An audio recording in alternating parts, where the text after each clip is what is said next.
Assalamualaikum warahmatullahi wabarakatuh. Banyak sekali pertanyaan jamaah, Ustadz kasih kami channel untuk kajian anak-anak muda. Di antara anak muda berasal dari Aceh, luar biasa. Channelnya Maulizul Akbar Nak. Tonton, subscribe, like, share, komen. Assalamualaikum warahmatullahi wabarakatuh.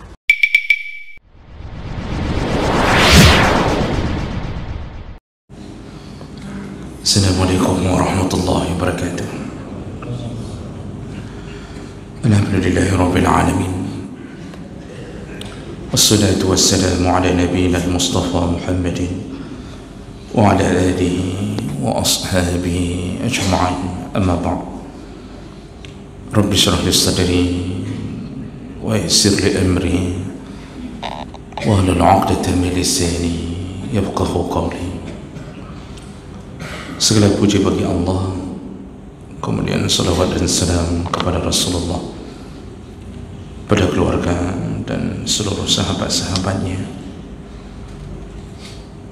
Bapak Ibu jemaah salat subuh yang Allah muliakan,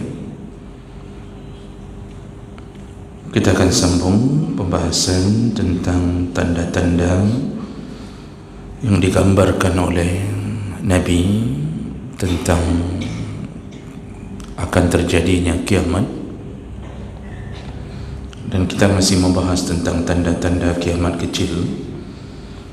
Di pertemuan yang lalu kita sudah membahas di antara yang dikabarkan Nabi bahwa menjelang datangnya kiamat maka orang-orang akan menyenangi, menyukai musik-musik, nyanyian-nyanyian, dan itu menjadi sebuah fenomena yang merebak di antara umat Muhammad sallallahu alaihi wasallam.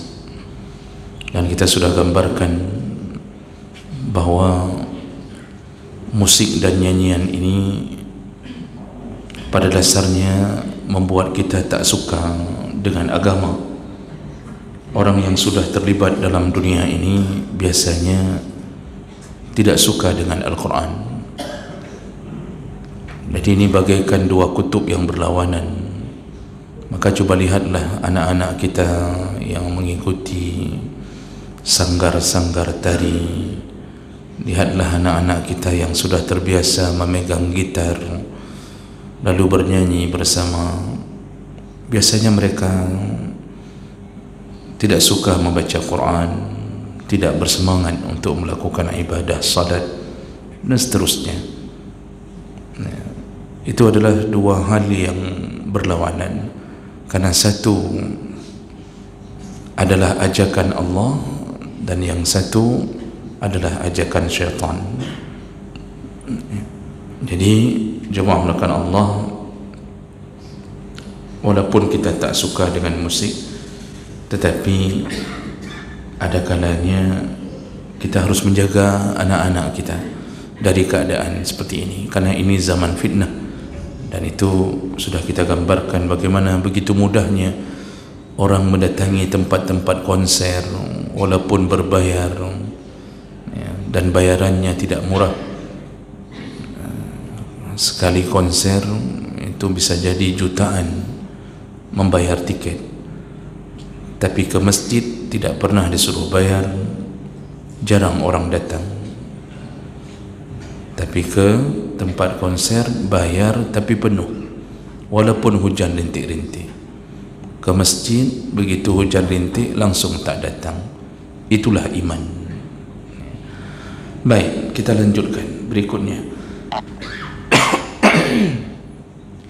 Tanda berikutnya akan terjadi kiamat, yaitu tadhiyu' al-amanah wa raf'uha, yaitu akan datang masa amanah dicabut oleh Allah Subhanahu wa taala. Jadi hilangnya sikap amanah, dan itu tercabut di sisi Allah Subhanahu wa taala sedikit demi sedikit. Nah, kalimat amanah itu masih satu akar kata dengan amana yu'minu, yang artinya percaya, meyakini. Jadi amanah itu adalah sesuatu yang disuruh jaga oleh Allah karena dia berupa iman di dalam hati untuk melaksanakan apa yang telah dibuat perjanjian oleh Allah Subhanahu wa taala. Makanya di dalam surat Al-A'raf itu ketika seorang janin itu telah ditiupkan ruhnya oleh Allah Subhanahu wa taala, lalu kemudian Allah Subhanahu wa taala menanyakan kepada janin-janin tersebut, alastu bi rabbikum, bukankah aku Tuhanmu? Maksudnya, akankah engkau mempercayai aku bahwa aku adalah Tuhanmu selama-lamanya? Semua janin yang belum dilahirkan menjawab, qalu bala syahidna, benar ya Allah, engkaulah Tuhan kami dan kami bersaksi bahwa engkau akan menjadi Tuhan kami selama-lamanya. Itu perjanjian antara Allah dengan makhluk, dan itu telah dilakukan perjanjian itu sebenarnya ketika diciptakannya semua kehidupan yang kemudian ditetapkan di Lauhul Mahfuz. Jadi nanti eksekusinya ketika manusia ini lahir, Allah menunggu janji yang telah mereka ucapkan, dan ternyata kemudian mereka menjadi kafir, tidak lagi menuhankan Allah, dan bahkan ada yang tidak mau percaya adanya Allah atau adanya Tuhan apapun, dan ada sebahagian yang percaya kepada Allah tapi tidak mau menyembahnya dengan baik. Seorang mukmin dia percaya Tuhannya Allah, tapi dia tak mau mentaati perintahnya, tak mau meninggalkan larangannya. Nah, ini adalah menghilangkan amanah. Jadi amanah ini adalah melaksanakan perjanjian sesuai dengan kesepakatan. Lawan amanah adalah khianat. Lawan amanah adalah khianat.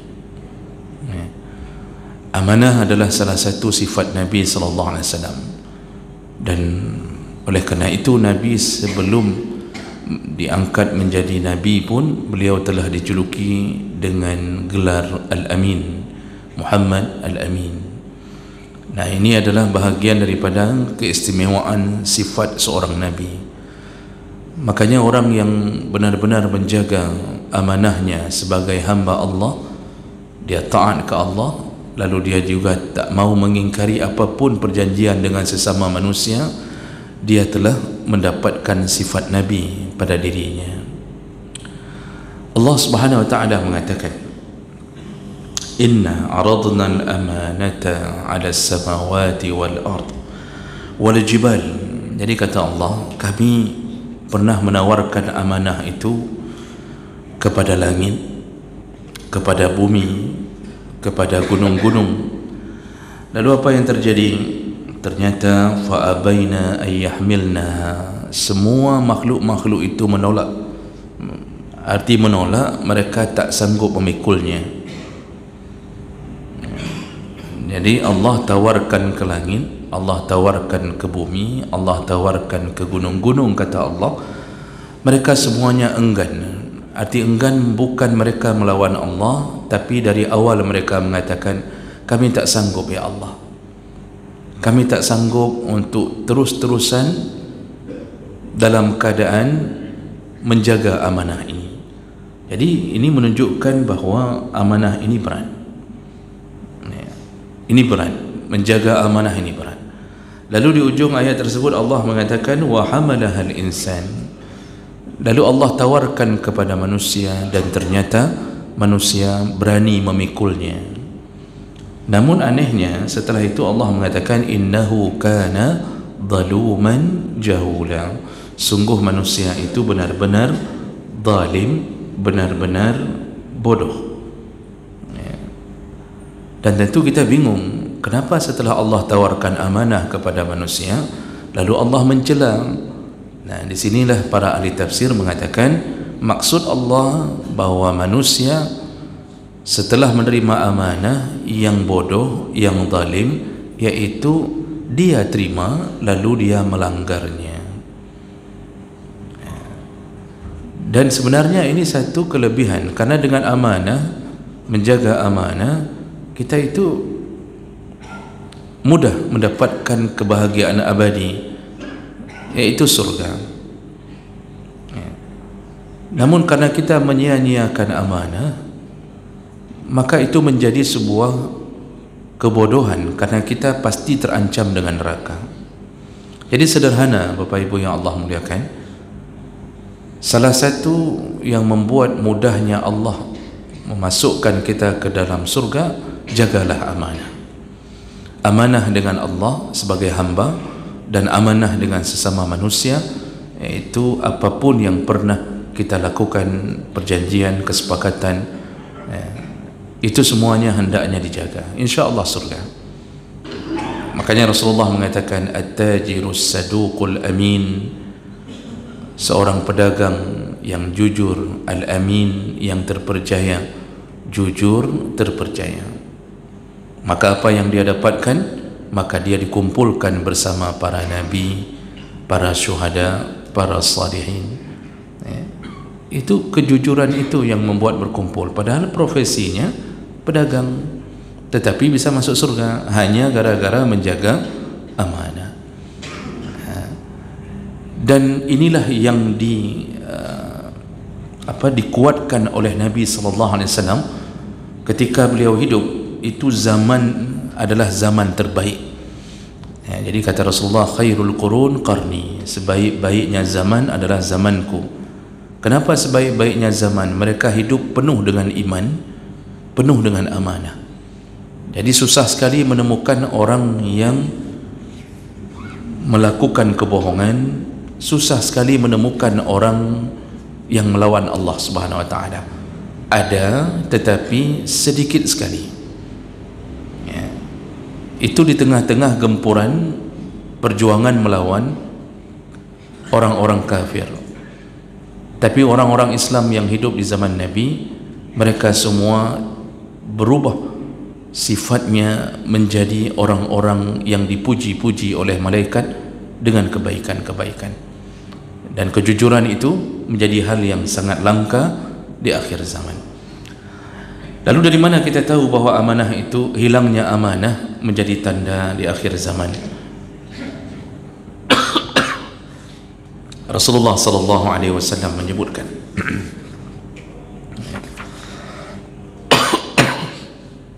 melalui hadis Abi Hurairah radhiyallahu anhu, qala Rasulullah sallallahu alaihi wasallam, "Idza duyi'atil amanah fantadiris sa'ah."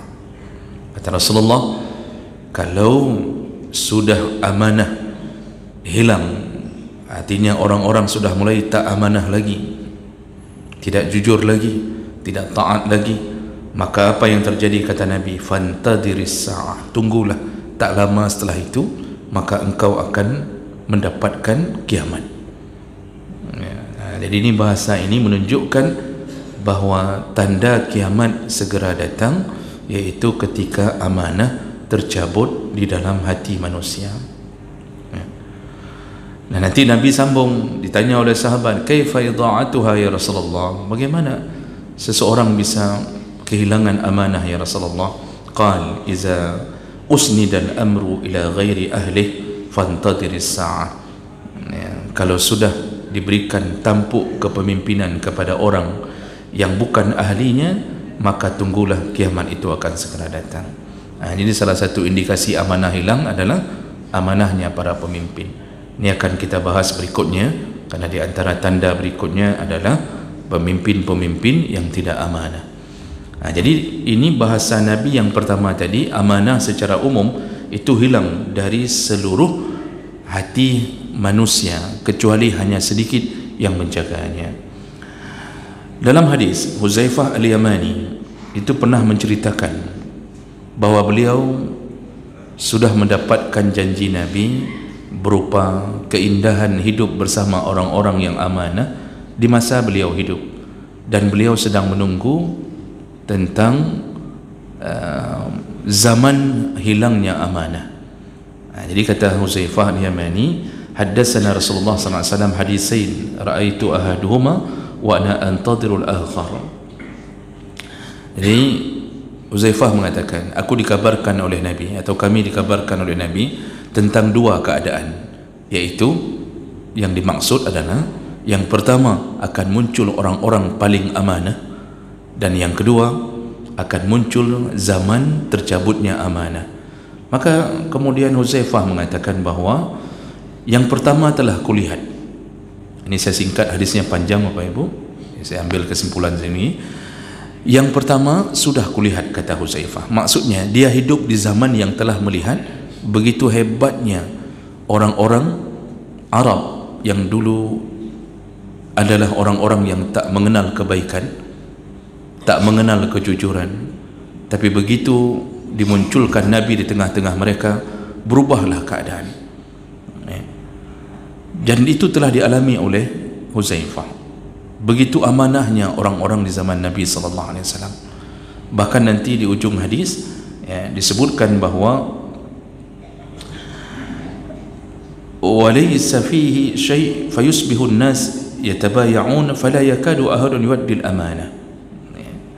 Jadi ketika di zaman itu nanti, di zaman Nabi itu, kalau seseorang belanja atau melakukan jual beli, dia tak peduli dengan siapa dia berjual beli. Dia beli ke siapa pun, tetap pasti yang dia temui adalah orang-orang yang jujur. Tak ada rasa khawatir, kata Huzaifah, kalau dia ditipu. Sedikit pun tidak ada perasaan ini dia harus ke toko fulan karena cuma fulan yang amanah. Tidak ada. Semua dia melakukan transaksi di toko manapun, di lapak manapun, maka semua yang ditemukannya adalah orang-orang yang benar-benar melakukan amanah. Barang yang tinggal satu pun di kedai orang itu tetap akan dikembalikan kepada pemiliknya. Satu cincin jatuh di tengah pasar, maka ditunggu kapan pemiliknya datang. Ini hidup yang luar biasa, jadi penuh ketenangan, tidak ada kecurigaan, tidak ada buruk sangka. Dan itu yang dimaksud oleh Huzaifah, aku telah mendapatkan janji yang pertama, bahawa dia telah berada di zaman yang paling amanah. Makanya sikap ini itu berlanjut di generasi-generasi yang terdekat dengan zaman Nabi. Imam Hanafi dalam salah satu manaqibnya dijelaskan dalam kitab-kitab tentang biografi imam-imam mazhab ini, salah satu mujtahid yaitu Imam Hanafi atau disebut dengan Abu Nu'man. Beliau pernah pulang dari masjid, lalu kemudian tertinggal satu koin, yaitu satu uangnya ada yang jatuh di masjid, jatuh di masjid, dan beliau tidak menyadarinya. Saya lupa entah 1 dinar entah 1 dirham pada waktu itu. Lalu kemudian beliau pulang, hampir sampai di rumah beliau teringat bahwa uangnya jatuh, dan beliau yakin jatuhnya di masjid. Lalu kemudian beliau kembali. Ketika kembali, masih uang itu masih berada di tempat beliau duduk, dan itu menunjukkan tidak ada seorang pun menyentuhnya. Kalaupun ada orang lewat, artinya di masjid itu masih ramai, tapi beliau melihat uangnya tetap ada. Namun apa yang terjadi, jemaah melakukan Allah? Beliau kemudian membatalkan niat untuk mengambil kembali uang itu. Kenapa? Ternyata di dalam hatinya terbersit, ini mungkin bukan uang saya, ini mungkin uang orang lain yang juga jatuh di tempat yang sama. Sehingga beliau merasa takut mengambil uang yang seharusnya beliau yakini itu uangnya, tapi karena terselip khawatiran takut terambil uang orang, akhirnya beliau biarkan, tidak diambilnya kembali. Jadi begitulah ketaatan berdasarkan iman. Di dalam riwayat yang lain diceritakan ketika kehilangan seekor kambing di kota Baghdad, tempat tinggalnya Imam Hanafi ini, langsung beliau mengatakan bahawa aku tidak akan beliau bertanya kepada orang yang pelihara kambing, kepada ahlinya, berapa lama hidup seekor kambing. Setelah disebutkan sekian tahun umurnya, lalu Imam Hanafi mengatakan, aku tidak akan memakan daging kambing selama beberapa tahun sesuai dengan umur yang dikabarkan. Kenapa? Aku takut termakan kambing yang dicuri lalu dijual di pasar, dan aku tak tahu kapan dijualnya. Akhirnya beliau bertahan tak mau makan daging kambing tersebut, ya, karena ketakutan, takut termakan sesuatu yang dijual oleh pencuri di tengah pasar. Padahal dalam hukum pun sebenarnya tak ada masalah selama kita tak tahu mana yang dicuri tersebut. Tapi Masya Allah, begitulah keadaan. Dan itu di masa tabi'in itu banyak orang-orang yang begitu, ya. Orang-orang yang jujur, amanah itu banyak sekali. Jadi jemaah melakukan Allah SWT, ini yang telah dikabarkan oleh Huzaifah Al-Yamani. Namun beliau sedang menunggu satu berita lagi, yaitu tentang hilangnya amanah. Namun tentu Huzaifah tidak menemukannya di zaman beliau, dan ternyata kitalah yang bisa membuktikan bahawa hadis ini adalah hadis yang benar-benar membuktikan mukjizat Nabi SAW. Apa yang kata Nabi SAW? Yaitu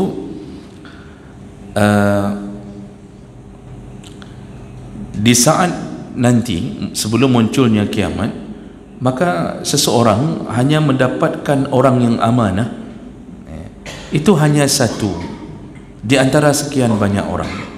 Lalu ketika dia dapatkan satu orang itu, maka orang-orang berkata, inna fi bani fulan rajulan aminan wa yuqalu lirrajul ma aqalahu ma adrafahu. Jadi ketika didapatkan satu orang yang begitu jujurnya, orang-orang mulai memujinya dengan mengatakan bahawa di sana ada satu orang yang amanah sekali, orangnya jujur sekali, orangnya pintar sekali, baik sekali. Dipuji-puji satu orang itu, dipuji-puji kejujurannya karena susahnya menemukan orang amanah. Dan inilah zamannya. Bukankah kita hari ini dalam semua lini kita susah sekali menentukan pilihan? Ketika kita berbelanja, maka kita akan mengatakan ke anak kita, nak, kalau beli cabai jangan beli yang sama nenek yang pakai baju itu biasanya, ya, atau nenek yang umurnya, atau kepada bapa yang tokonya ini jangan beli, di sana juga jangan beli, beli saja di langganan mama yang insya-Allah jujur itu. Nah, jadi dari sekian banyak kedai-kedai yang di pasar, kita memesankan beli yang di situ, nak, di situ jujur orangnya. Lalu kita mulai mengatakan ke orang-orang, ke kolega-kolega kita, kita katakan bahawa menyokong kamu beliau, kalau mau beli itu beli sama fulan, kalau kamu mau bertransaksi sama fulan. Nanti ditanya, kalau sama fulan yang lain itu jangan, itu jangan, yang itu jangan. Begitu susahnya mencari orang yang amanah. Dan inilah yang terjadi hari ini. Dalam semua keadaan kita begitu susah menemukan kejujuran pada diri seseorang. Di saat kita memilih pemimpin, maka orang kebingungan siapa yang kita pilih. Kita pilih fulan, kita temukan kekurangannya, ada satu kasus yang dia tak jujur. Kita pilih fulan, kita pun temukan kekurangannya. Akhirnya kita memilih terbaik dari yang terburuk. Dulu pilih pemimpin itu memilih terbaik dari yang terbaik.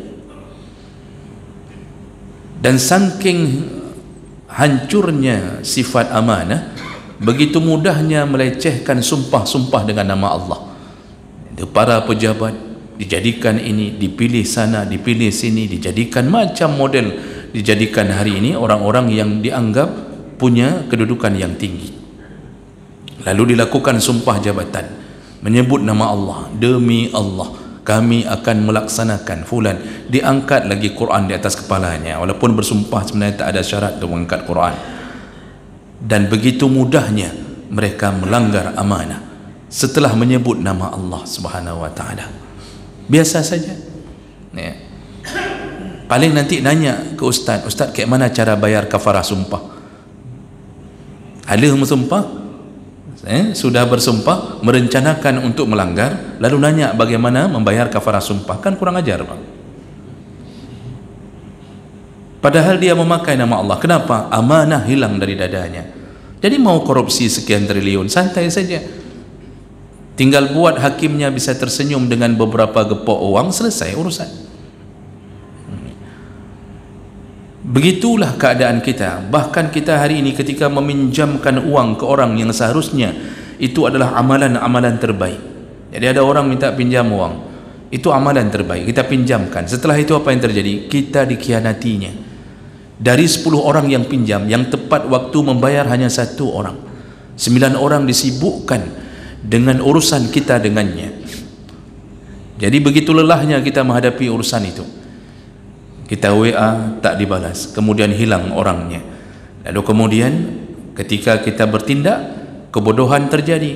Ya, orang mengatakan, ustaz kok keras sekali menghadapi orang, kok begitu, kok begini.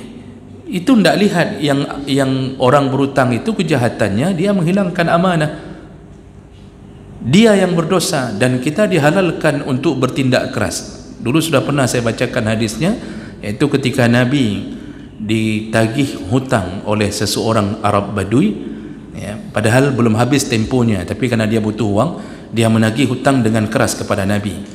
Nah, jadi dia mengatakan, Muhammad, bayarkan hutangmu. Ya, sahabat bangun ingin memberi sesuatu, ya, mungkin bisa saja tebasan pedang atau apa saja, menganggap ini orang sudah kurang ajar kepada Nabi. Lalu Nabi menahan mereka. Apa kata Nabi? Dia berhak melakukan itu. Kita hari ini, Pak, setelah tipu orang, ketika kita menagih dengan ketegasan, kita yang disalahkan. Kenapa kok begitu cara tagih hutang, maunya kan lembut? Itu sudah metun naik pengen yang tingkat bangai urang jino cara cok hukum, Pak. Jadi jemaah melakukan Allah Subhanahu wa taala, begitulah keadaan kita hari ini. Sehingga kita mendapatkan apa? Orang-orang yang berkhianat di kantornya. Seorang guru tak masuk mengajar lagi, disibukkan dengan kertas-kertasnya, disibukkan dengan ADM yang memperbodoh keadaan pendidikan dunia ini. Seorang dosen suka-suka masuk, kemudian mengambil gaji penuh.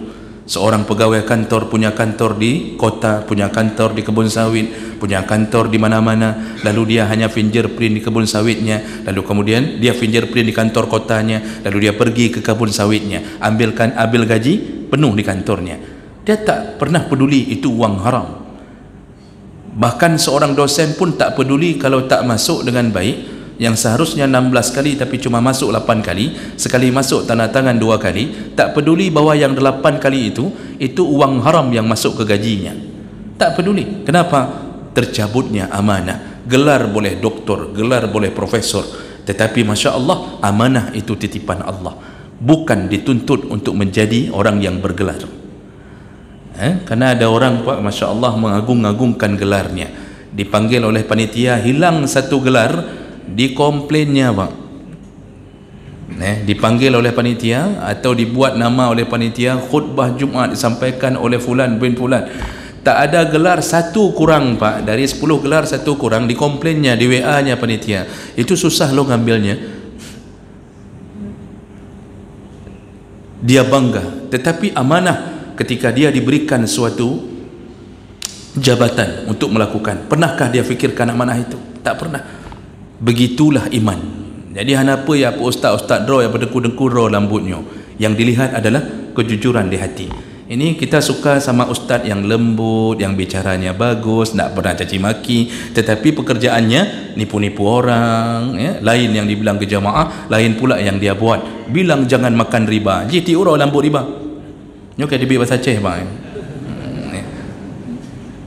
Tak pegah hati ustaz itu bagus sekali, begini sekali, padahal orangnya tak amanah. Begitulah keadaan hari ini. Kita berteman pun sudah jadi bestie pun kita dikhianati. Itu sudah jadi bestie, Pak. Telepon berdua, bersama-sama kemana, makan bakso berdua, tapi tetap dikhianat. Bayangkan, bagaimana amanah itu tercabut di akhir zaman. Begitu mudahnya mempermainkan hukum, ya. Jadi hukum itu ketika dilaporkan suatu kasus, langsung dia mempermainkan, yang korban wajib bayar, pelaku pun wajib bayar. Bagaimana bekerja seperti itu? Maka perlulah pengadilan Allah. Kalau tak ada pengadilan Allah, maka kita semua akan tersiksa dalam derita, selalu dalam keadaan terzalimi. Maka orang-orang yang melanggar amanah hari ini, tunggulah di hadapan Allah Subhanahu wa ta'ala. Allah tegakkan keadilan, Allah akan buat semua yang menderita mendapatkan kebahagiaan akibat terzalimi. Mudah-mudahan ini bermanfaat, dan inilah tanda bahawa kiamat akan segera datang, yaitu hilangnya amanah. Subhanakallahumma bihamdik, asyhadu an la ilaha illa anta, astaghfiruka wa atubu ilaik. Wassalamualaikum warahmatullahi wabarakatuh.